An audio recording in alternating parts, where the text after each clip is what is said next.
Hi everyone and welcome to today's video. Today I'm doing another Musings video. This time I'm talking about being a left-handed fountain pen user.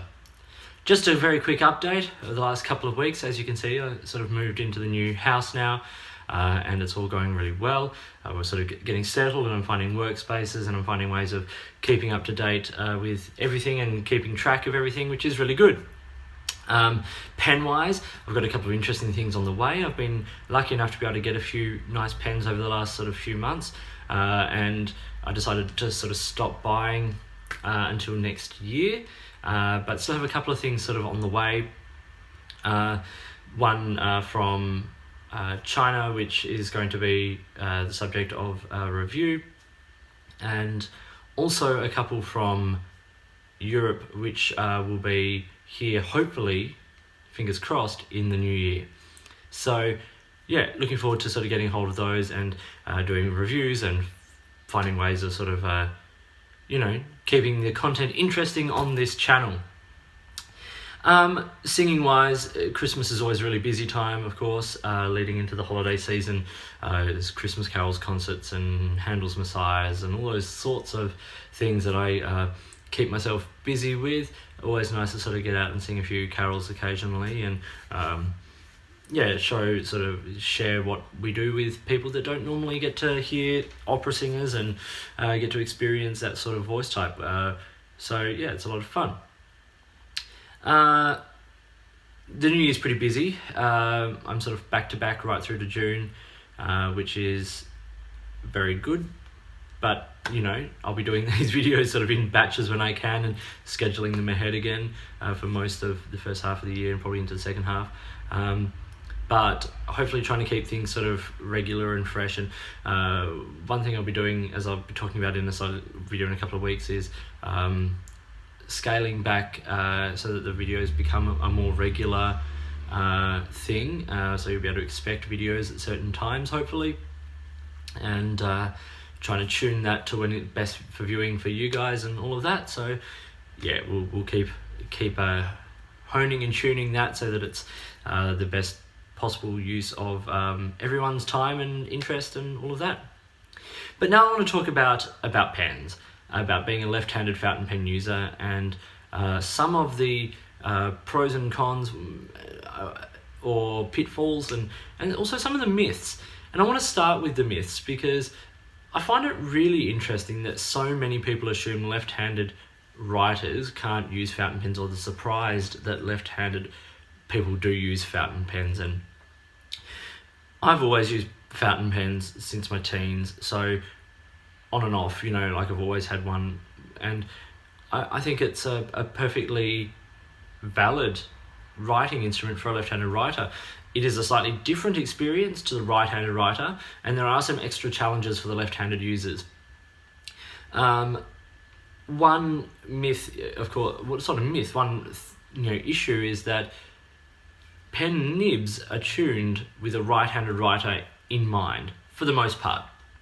So if I just take my pen here, Lamy Studio, if I hold the pen in my right hand, as I write, I pull the pen across the page.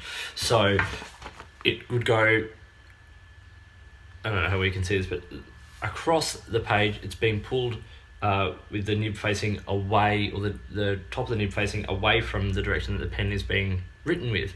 Whereas a left-handed writer, I'll just turn it around to this side, we push the pen across the page, so the face of the nib is being pushed across. So the way the nibs are tuned is that the underside of the nib, I don't know how well it's going to be visible on this camera, the underside of the nib is smoother than the top front tip of the nib there. So pulling it across, you get a smoother action than you do pushing it. And of course, depending on the paper you're using, that can actually be an issue. If you're pushing on a paper, I'll use stone paper as an example, as an extreme example. I don't like to use stone paper, but stone paper is soft to the point where the pen will grip in as a left-handed writer and you actually dig into the paper. And that's not with putting any pressure, that's just the nature of the beast. And even on normal paper, you get a bit more drag because of that. So it is something we have to be thoughtful of in both our paper choice and our pen choice, and also our choice of nib. One of those things that people always say about for left-handed users is to get fine or extra fine nibs, and that is for the amount of ink it puts down on the page. If you put less ink on the page, you're less likely to get that sort of smudge on the hand as you pull the hand across the page behind your writing. But in a way, that hampers our writing experience as well. You need to get a very nicely tuned and smooth fine or extra fine nib, and they're going to be scratchier than a medium or a broad anyway. So you get that with an extra fine, you will get a bit more drag across the page. Yes, the advantage of having less ink on the page is apparent. I'll go into the forms of left-handed writing in just a second, but pulling your hand, you are more likely to smudge as a left-handed writer, so putting less ink on the page. But that can also be worked around by changing your hand position, changing the paper. So yeah, look, I think there is that push and pull nature of the beast. One thing I think is interesting for a left-handed writer is this idea of using quick drying ink. I think it's an interest. I don't choose my pens or ink because I'm a left-handed writer. I choose my ink and pens because I want to write with that pen or that ink. But some of those quick drying inks, particularly the ones that sort of absorb into the page, are fine, and they are better for left-handed writers, I will grant that. But once again, if you change the paper angle or your hand angle, and I can do more in-depth videos about this if people are interested, on ways of improving. I don't have fantastic handwriting, and I'll never confess to being anything other than having pretty average handwriting. But I don't get a lot of smudging issues. I don't get a lot of these problems, and it's because of the position I have when I write and how the angle at which I have the paper. I use a lot of medium and broad nibs, and I like my pens wet. So obviously, as I said, I don't choose my pens or ink based on the fact that I'm left-handed. I've adapted my handwriting position ever so slightly using fountain pens, and I don't see it necessarily as a big problem. I also use paper that isn't super waxy. So I use Baron Fig paper, I use Leuchtturm paper, I use Muji paper. These are papers that are a little bit more, tiny bit more absorbent, but still perform really, really well. And for me, that is an advantage. Something like the Baron Fig paper, it's a little bit toothy, so it's got a little bit of texture to it as well, which once again, I quite like. But the ink doesn't sit and pool on the paper. Like when you're using Rodeo Clairefontaine paper, and Tomo River, of course, the ink takes time to dry because it's not being absorbed deep into the paper. Of course, you don't want your paper to be too absorbent because then you get a lot of bleeding through the next page. But Baron Fig holds up really, really well in that respect. So in terms of the styles of handwriting for left-handed writers, the hand position, the three main ones are sort of that overhand or that hook writing where you're reaching around to write. There's the side writer, which is basically a mirror image of a right-handed writer, or there's the underwriter whose hand sits below the line as I write. So sort of the over, side, or the underwriter. I'm an underwriter, and for me that works out well because then as I'm writing, I'm not moving my hand through the ink after I've written. And I think that for lefties, underwriting is probably the most advantageous way of writing to give you as much freedom with pens and ink as you want.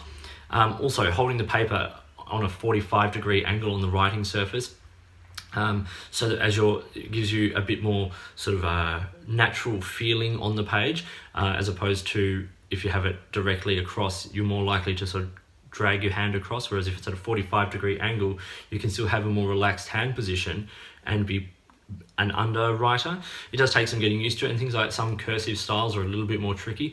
Brush pens and flex pens and all of that, they become quite hard to use as a left-handed writer. And my biggest thing about being a left-handed writer is that stub nibs don't give me the same writing effect. I actually have to really get the paper on an angle to get the stub effect from left-handed writing. I think it's the angle of the nib on the page is slightly different, so you don't get the crisp difference between the vertical and the horizontal strokes. Obviously, the wider the stub, the more you see it as a left-handed writer, but like a typical 1.1 or even the Visconti 1.3, you lose a bit of the shape. So that's a bit of a shame. But with flex and brush, it's a slightly different angle that you're pulling on. So the technique needs to be adjusted, and there are some great videos actually here on YouTube from people much more adept to that sort of writing than I am, showing how left-handed writers can get some interesting effects from that. So if you're interested in brush pens and flex and all those sorts of calligraphy styles as a left-handed writer, go check these videos out. I watch them occasionally. I'm not a calligrapher. I can't do any of that stuff. I write in basic cursive and basic block printing, and that seems to work out okay for me.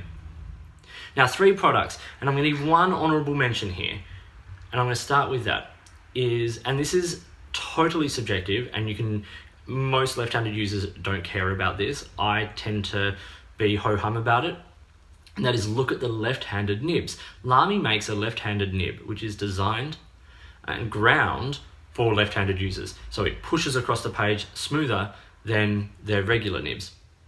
Now, I don't find terribly much difference with a Lamy nib. Lamy nibs are pretty great, but you can get them, and they're worth looking at if it's something that you are interested in. Okay, so that's the honourable mention. Now we're going to talk paper, pen, and ink. Now, ink is I'm going to start with, because this is completely subjective, because you have colours, you have wetness, dryness, sheen, shading, shimmer, all that sort of stuff that you might be interested in. But what I'm going to suggest is so I'm not going to suggest a brand or a particular colour, because that is going to be totally up to you. But if you're having trouble, try an ink that is not too wet or slow drying. For me, something like some of the Iroshizuku inks are really great. Some of the diamine inks take a little bit longer to dry. Noodlers can be horrendously slow dryers. I think you want something in the middle, particularly if you have one of those interesting those different hand positions. Aurora Blue Black is a great ink for me. I think it's got great properties for being a left-handed writer, and I've never had that smudge. Whereas if I use some of those Noodlers inks that just never dry, regardless of how I write, regardless of how anyone writes, they're going to smudge if you touch them. So find an ink that is not too wet, but I don't say go for the super fast drying or the super dry inks. I think that is one of those things that left-handed writers unfortunately get lumped with a little bit too much. Pen. Now, the pens that I have found to be most successful are, in fact, the Lamy pens. I was really disappointed when I was originally researching the Lamy 2000, and everyone was saying, oh, left-handed writers might find this tricky, or it's going to be a pain, or because of that sweet spot. So I stayed away from it for a while, and then I just went, no, you know what, I'm going to try it, and I got one, and it was amazing. So even the Lamy 2000 with its known sweet spot on the nib, it's not a problem. It might take a bit of adjusting to get used to, but it does work.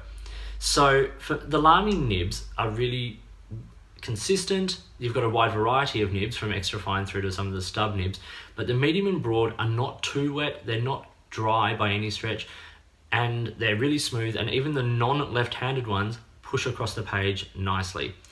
Now, the other thing you can do in terms of nibs, and this goes with almost any pen, is get a custom grind, like the right-footed oblique nib.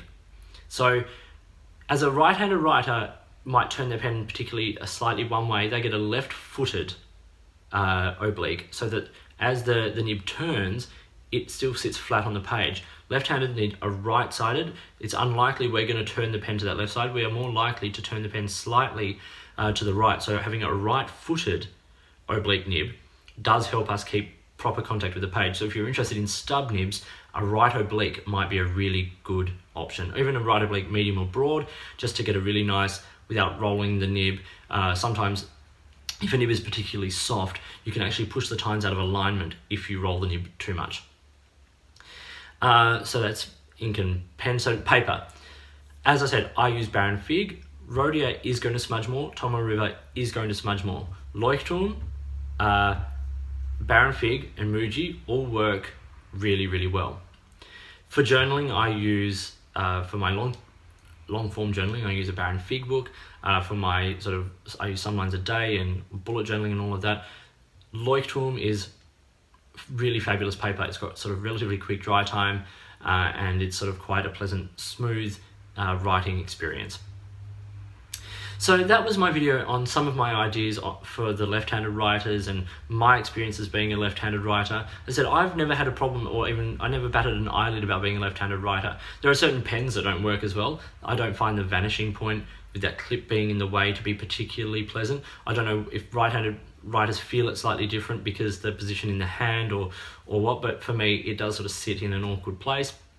As I said, stub nibs don't necessarily work for me, but that could be just my handwriting. I can make them work, and there's a couple that I really quite like, particularly sort of more cursive stubs as opposed to the italic stubs. So yeah, look, there's a wide range of interesting products out there, and lots of videos for left-handed writers here on YouTube, so check them all out. If you've got any questions, or if you'd like me to do more detailed videos about any of these elements, I'm more than happy to. I just thought I'd sort of have this little chat, my musings video here, and let you know my basic thoughts on being a left-handed fountain pen user. So I hope you found this video useful. If you did, give it a thumbs up and subscribe to the channel. Hit the notifications button if you want to stay up to date with the videos that I produce. Please feel free to get in touch using any of the platforms listed below. You can find me on Instagram and Twitter at @the_offstage_me. And I'd love to see you over there. And if you've got products you think I should be looking at, or if you've got ways you'd like to support this challenge, get in touch and let's see what we can do. In the meantime, enjoy your pens, enjoy writing, and I'll talk to you later.